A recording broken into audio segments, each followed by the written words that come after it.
My son mocked my relevance at dinner. By morning, everyone learned who owned everything. I'd always thought respect was something you earned quietly. You show up, you handle your business, you keep your word, and you trust that the people you love will see your value without needing a grand announcement. That belief shattered one evening at the dinner table. My son barely glanced up from his food when he said it. His tone wasn't cruel, just casually dismissive.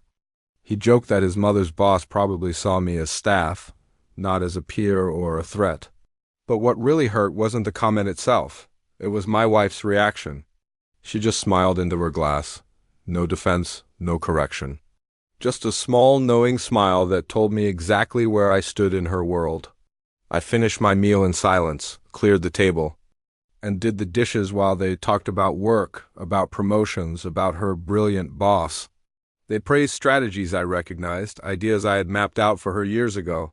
They spoke as if I was invisible, a piece of furniture in the room. That night after the house went dark, I sat in my study. I wasn't angry. I felt something colder, more precise. For years, I had deliberately stepped back, letting her have the spotlight. I thought it was a choice made from love.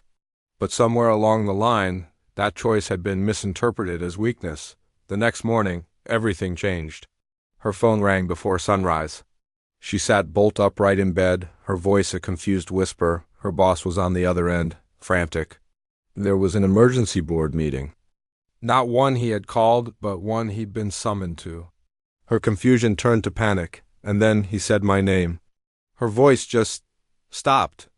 She stared at me like I was a complete stranger. I calmly opened my eyes and wished her a good morning. I didn't need to explain. For years I had quietly owned what mattered. Legally, completely. I built an empire from the ground up and then stepped aside, trusting the people I loved to respect the foundation. They hadn't. Now, the structure was correcting itself. By mid-morning, the chaos had begun. Policies were being reviewed. Decisions were being questioned. Her boss discovered that confidence vanishes when accountability finally shows up. My wife was placed on leave pending an investigation. That evening she confronted me, furious. She accused me of revenge, of destroying her career over a thoughtless joke. I let her talk until she was out of breath. Then I told her the truth. This wasn't about one dinner. It was about years of her assuming my silence meant consent. It was about her entitlement. She tried to bring up our history, our family.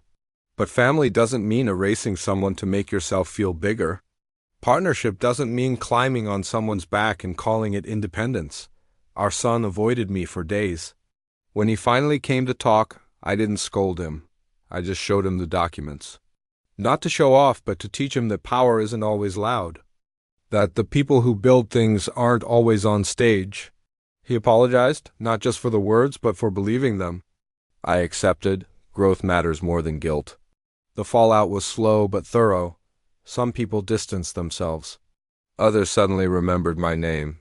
The divorce was quiet. She asked me once if I still loved her. I told her love isn't enough when it's mixed with contempt. Life after that became peaceful. My relationship with my son is now built on truth, not assumptions. And I learned a valuable lesson. Being underestimated is only a problem if you start to believe it yourself. Silence can be a strategy. Patience can be preparation.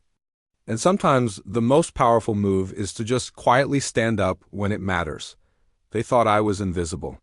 What they never understood was that I had built the very room they were standing in. And when I finally decided to step into the light, the truth didn't need me to defend it. It spoke for itself.